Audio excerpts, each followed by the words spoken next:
how the New York City Victims of Gender Motivated Violence Law compares to the Child Victims Act and Adult Survivors Act. Attorney Andrew Stengel. Over the past several years, New York has enacted a series of landmark laws designed to give sexual abuse survivors access to civil courts, even decades after the abuse occurred. The Child Victims Act, the Adult Survivors Act, and now the New York City Victims of Gender Motivated Violence Protection Law's new section, 10-1104.1 provision, all serve a similar purpose, removing the statute of limitations as a barrier for survivors. But these laws are not identical. Each has different eligibility criteria, timeframes, and geographic scope. Understanding which law applies to your situation and whether you may have claims under more than one is critical to protecting your rights. The Child Victims Act. Signed into law in 2019, New York's Child Victims Act dramatically expanded the rights of childhood sexual abuse survivors statewide. The CVA made three major changes to New York law, extended the civil statute of limitations for childhood sexual abuse claims to age 55, previously age 23, extended the criminal statute of limitations for certain child sexual abuse crimes, created a 2-year look-back window, later extended, allowing adults who were abused as children to file civil lawsuits regardless of when the abuse occurred. The CVA applies to sexual abuse claims where the survivor was under 18 at the time of the abuse. It applies statewide, not just in New York City. The CVA look-back window has now closed, but the extended standard statute of limitations remains in effect. The Adult Survivors Act, signed in 2022, extended similar protections to survivors who were 18 or older at the time of their abuse. Like the CVA, it created a 1-year look-back window. The CVA ran from November 2022 to November 2023 and extended the standard statute of limitations for adult sexual assault claims. The ASA applies to sexual offenses as defined under the New York Penal Law, and like the CVA, it applies statewide. The ASA look-back window is now closed. However, claims filed during the window are still actively litigated, and the extended standard limitations periods remain available for more recent abuse.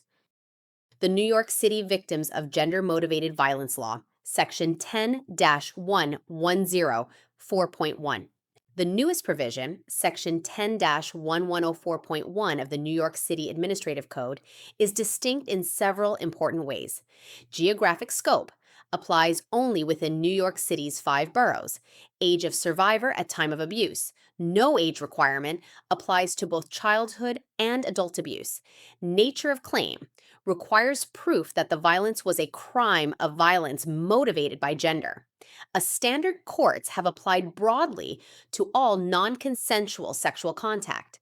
Institutional liability explicitly reaches parties who direct, enable, participate in, or conspire in the violence, allowing claims against employers, schools, hospitals, and government agencies. Window, 18 months, January 29th, 2026 to July 29th, 2027. Key comparison: which law applies to you? Many survivors in New York City may find that multiple laws are relevant to their situation. For example, a survivor who was abused as a child in New York City before January 9th, 2022, may have potential claims under both the CVA, if the standard limitations period has not expired, and the GMVA's new look-back provision. An adult survivor abused in New York City between 2015 and 2022 may have claims under both the ASA's extended limitations period and the new VGMVL provision.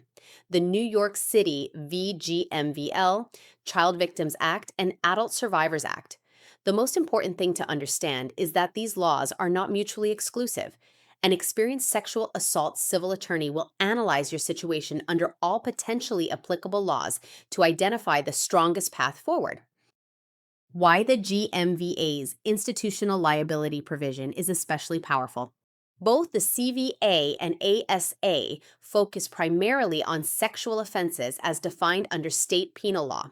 The VGMVL, by contrast, uses a broader framework. It includes crimes of violence motivated by gender. The New York City law explicitly holds enablers and institutions liable. This makes the GMVA particularly well suited for cases involving abuse by doctors, coaches, clergy, or other authority figures whose employers are institutional targets, systematic abuse at schools, detention facilities, or religious organizations, cases where the individual abuser is deceased, insolvent, or otherwise unreachable, cases where institutional cover up is central to the harm suffered. The bottom line: if you are a sexual assault survivor in New York City, then you may have more legal options than you realize. There are under multiple overlapping laws. The right attorney will not look at your situation through just one lens. They will analyze every applicable statute, every potential defendant, and every available window to give you the strongest possible case. The VGMVL's new lookback window closes July 29th, 2027. If you have questions about which law applies to your situation, a free confidential consultation can provide clarity and direction. Schedule a consultation with the law firm of Andrew M. Stengel, PC, by emailing info@stengellaw.com. For more information, please visit our website, stengellaw.com. Attorney advertising. Prior results do not guarantee a similar outcome.